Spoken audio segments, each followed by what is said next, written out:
datang di program studi administrasi publik. Pembuatan kebijakan publik yang tepat dan berdampak.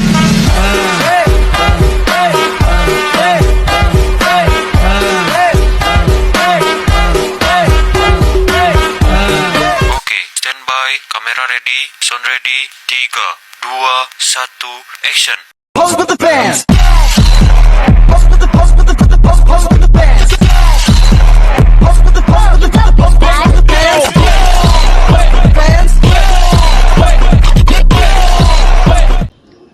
Halo teman-teman, pada kesempatan kali ini kami akan membawakan materi tentang etika administrasi publik. Pada poin yang pertama, saya akan menjelaskan tentang pengertian etika administrasi publik. Pernahkah kita berpikir apa yang membentuk pelayanan publik yang baik? Di balik meja pelayanan, tanda tangan, dan keputusan birokrasi, ada satu hal yang menjadi landasannya, yaitu etika. Etika administrasi publik bukan hanya soal aturan, ia adalah tentang bagaimana seorang birokrasi dalam mengambil keputusan, dalam bertindak, bersikap dengan satu tujuan untuk melayani masyarakat dengan keadilan dan bermartabat. Apa sih itu pengertian dari etika administrasi publik? Etika administrasi publik adalah pedoman moral dalam pemerintahan. Ia membimbing para aparatur sipil negara dalam bertindak, bersikap, dan mengambil keputusan dengan hati dan akal sehat. Jadi, ketika seorang ASN berpegang pada etika, maka ia sedang menjaga kepercayaan pada masyarakat. Jadi kita masuk ke poin kedua, prinsip-prinsip etika administrasi publik. Dalam perkembangan terakhir, para ahli telah menambahkan prinsip-prinsip etika administrasi publik yang lebih kontekstual terhadap tantangan birokrasi modern. Nah, perlu teman-teman tahu, ada 5 prinsip-prinsip etika administrasi publik. Yang pertama ada akuntabilitas, di mana ini merupakan tanggung jawab para pejabat publik terhadap keputusan yang mereka ambil. Yang kedua ada transparansi, yaitu sebuah proses keterbukaan dalam mengambil keputusan. Yang ketiga ada integritas, ucapan, nilai, dan perbuatan, dan kejujuran dalam beretika.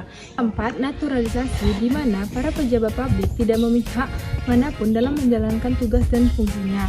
Nah, yang kelima ada profesionalisme, di mana lebih menekankan pentingnya kompetensi dan kinerja yang terukur. Nah, nilai-nilai ini memperluas cakupan etika birokrasi agar lebih adaptif terhadap perubahan sosial dan teknologi, serta lebih sensitif terhadap kelompok rentan di masyarakat.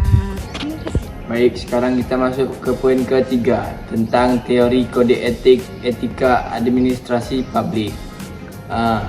Di sini saya akan menjelaskan tentang kode etik dalam administrasi publik adalah seperangkat norma moral yang dirancang untuk mengarahkan perilaku pejabat publik agar sesuai secara universal.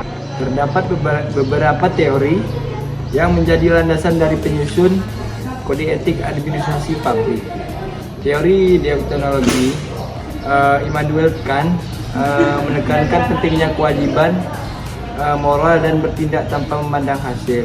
Teori keadilan John Rawls mengajarkan bahwa kebijakan publik harus adil, terutama etika profesional menekankan pentingnya kompetisi dan tanggung jawab. Dalam praktiknya, banyak negara seperti Amerika Serikat, Australia, Singapura, dan Indonesia telah menerapkan kode etik dalam bentuk regulasi maupun sistem pengawasan untuk menjamin integritas pejabat publik dalam menjalankan tugas mereka. Nah, sekarang kita masuk ke poin yang keempat, yaitu masalah kode etik etika administrasi publik. Nah, yang pertama itu korupsi dan penyalahgunaan wewenang, yang dimana banyak pejabat publik menyalahgunaan jabatannya untuk keuntungan pribadi yang melanggar prinsip kejujuran dan keadilan.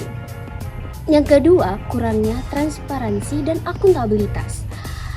Keputusan atau kebijakan pemerintah seringkali tidak terbuka secara jelas ke publik, sehingga masyarakat publik mengawasi dan menilai kebijakan tersebut. Nah, yang ketiga, netralitas birokrasi lemah, yang dimana pegawai pemerintah terkadang terlibat dalam politik praktis atau memihak kelompok tertentu. Padahal kan seharusnya mereka netral dan adil ke semua warga. Dan yang keempat, kurangnya keteladanan dari pimpinan. Jika pimpinan tidak menunjukkan sikap jujur dan adil, bawahannya cenderung ikut berperilaku tidak etis. Nah, yang kelima, pengaruh politik dan kepentingan golongan, yang dimana banyak keputusan diambil bukan demi kepentingan umum, tetapi demi kepentingan politik atau kelompok tertentu. Dan yang keenam, lemahnya penegakan sanksi etik, yang dimana pelanggaran terhadap kode etik seringkali tidak ditindak tegas, sehingga pelaku tidak jera dan budaya tidak etis dan terus berulang.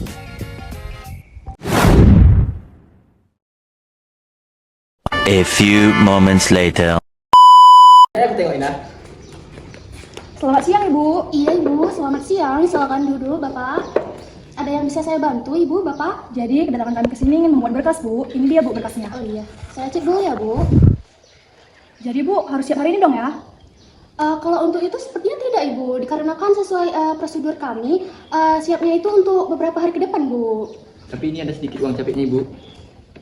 Mohon maaf Bapak, di sini kami tidak menerima suap menyuap Bapak. Ada sedikit tambahan lagi Bu. Maaf Bapak, sesuai SOP di sini kami tidak menerima suap menyuap Bapak. Gimana sih Bu? Pelayannya buruk sekali. Padahal kan di tempat lain bisa tuh menyelesaikan yang lebih. Nah, teman-teman bisa lihat kan dari peristiwa tersebut ini merupakan mencerminkan pelayanan etika administrasi publik yang baik. Namun, masih banyak masyarakat yang beranggapan bahwa proses suap menyuap masih bisa mempercepat proses administrasi. Terima kasih.